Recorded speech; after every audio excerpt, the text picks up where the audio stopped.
my good friend Dan Croft.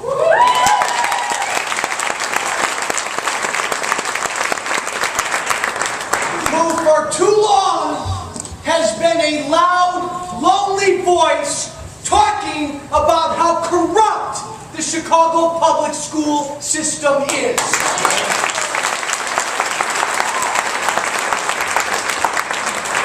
Dan's been talking this way for years about the fact that we have hundreds and thousands of inner city black, brown, and white kids who are imprisoned in schools that they can't escape from, that their parents aren't given the choice to escape from. And Dan knows, as everybody in this room should know, they may have cut a deal, and the teachers' unions maybe got a few things this last week. But there are kids in Chicago who will never, ever, ever receive a quality of education until school choice, school vouchers come to every parent in the state.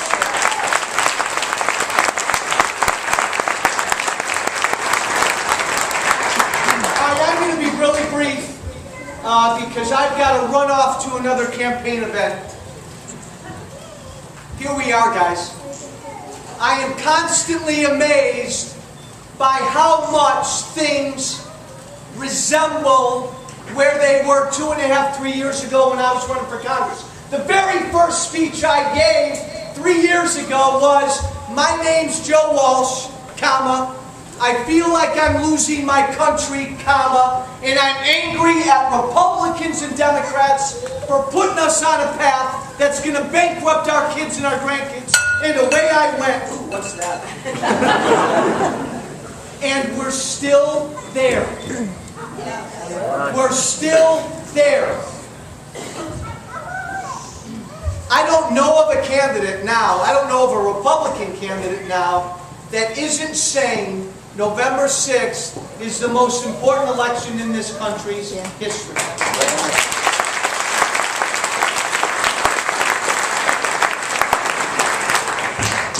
I'll do you one better. It's not an election. My God, if you think November 6th is an election, if you think November 6th is just an election, we've already lost.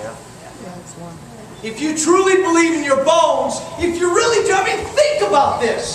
Don't just say this like this. These are words that were sprouting forward. If you truly believe in your bones that this thing called America, we are preciously close to losing, November 6th is not an election. It's the next important step in a revolution to take this country back.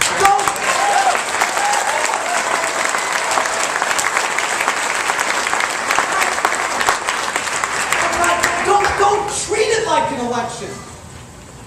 Don't. It's so much more important than that. It's so much more important than that. We live in a country where we're losing freedoms every day. We live in a country where Americans aren't working because our government is sitting on top of us. We live in a country right now where every child born in this town today is born with about $60,000 of debt on his or her head. You don't, we don't turn this around really quickly, folks, we're not going to recover. We will not recover. And my God, if that's not how you feel, we've lost. Now look, you can get Tucker up here, you can get Dan Croft up here, you're going to hear from Steve Beeman, you're going to hear from a lot of policy and advocacy experts. We're done with that. We're done arguing, we're done debating. Do you understand that the other side knows they're at war? I can tell you, I'm in Washington every week. From Pelosi on down, they know exactly what they're doing. When I said 3 or 4 months ago, the goal of the Democratic Party is to get every American dependent upon government, folks, Folks, that is their goal. And do you know, and do you appreciate how steadfast they are in achieving that goal? I love this country. It's why I do what I do. I had a full head of black hair about 6 months ago. Let the record show that's a lie from a politician.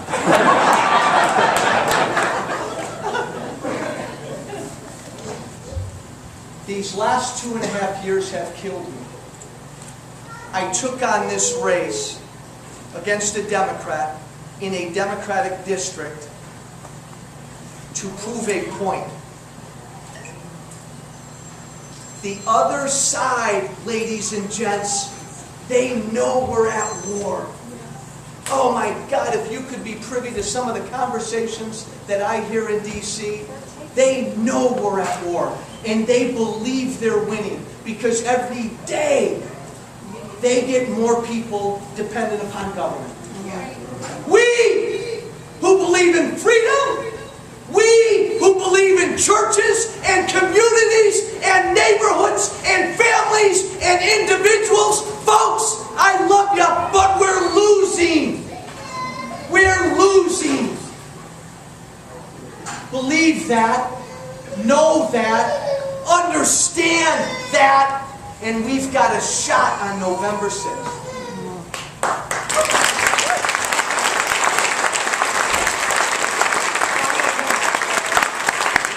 Final point. Actually, two final points.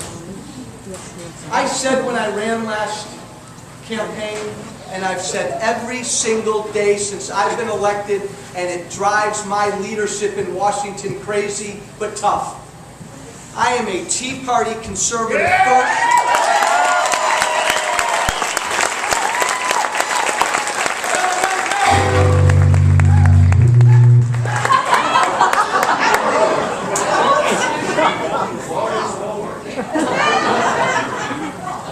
That could be John Boehner telling me something. I am a Tea Party conservative first and a Republican second.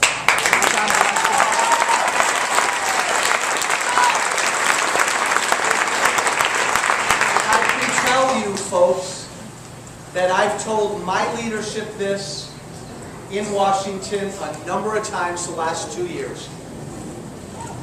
If we do well, and Mitt Romney's in the White House, and we keep the House, and we take the Senate, and these Republicans get the keys to Washington, D.C., and come January or February or March next year, we don't be bold, and we don't stand up for limited government and freedom, if we don't simplify this tax code, if we don't work for a flat tax, if we don't start drilling for oil right outside this barn, if we don't repeal Obamacare immediately, if we don't take this thing called government and shrink it down immediately, I've told my leadership, baby, they're going to run us out of D.C.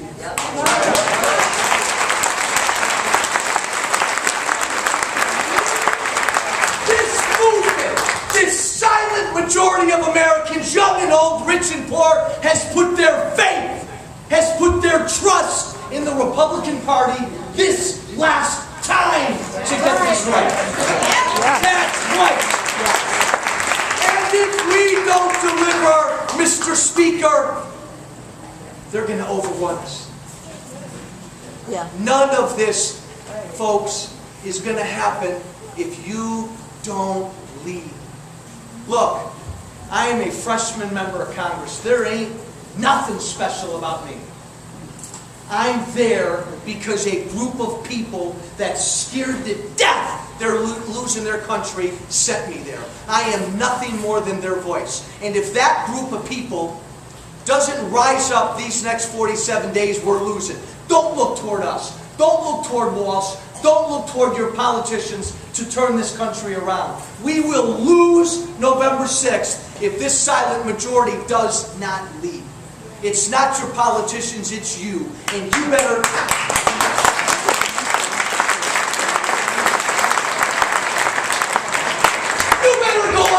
you've never gone out. And you better knock on every door, because the silent majority is not just Republicans. You know, the media, thank God, the media is clueless. Thank God they are. But you know what? Neither political party understands you. Neither political party understands you. I believe, and oh boy, you better believe too, that we still are the silent majority. But you know what? A lot of people are betting against you this November. The media has written you off. The Democratic Party laughs at you. The Republican Party scratches their head. They just don't know what to make of you. You want to turn this thing around? My God, don't look at me. You want to turn this thing around? You better knock on doors you've never knocked on before. You better call people you've never called before.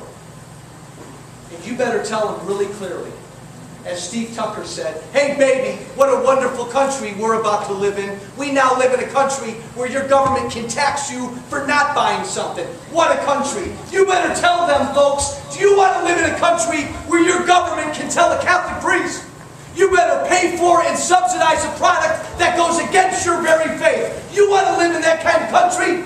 No. You better reach out now. And it's going to be you. You are the silent majority. Claire Van Horn, the DuPage Tea Party, you are the silent majority. And we will not win if you don't lead. I got 47 days. I'm going to drive a 1984 RV around the district every single day. And we are going to knock on every door.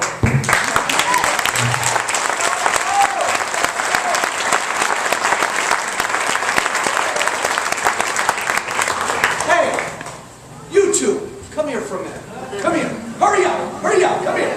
Come here. Come here. Come here.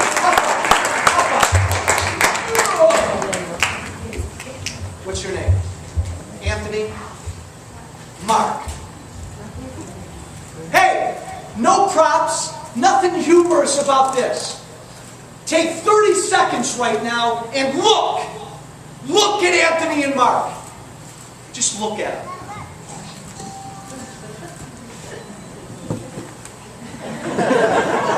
Hey, don't you two move. You got 47 days to try to deliver a free and prosperous country to these two.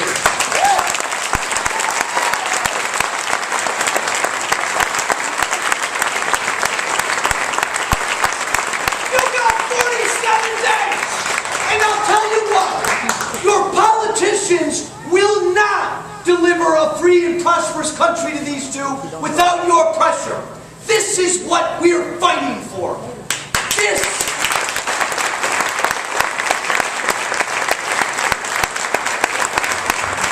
We want to be able to look at these two in 20 years and smile and say we did right. We did right. We tried to preserve freedom for you, and we did. We didn't want to place all of this debt on top of your heads. They're strong boys, but not that strong. This is it, guys. Take a look. You got 47 days to get it right for these two. God bless you.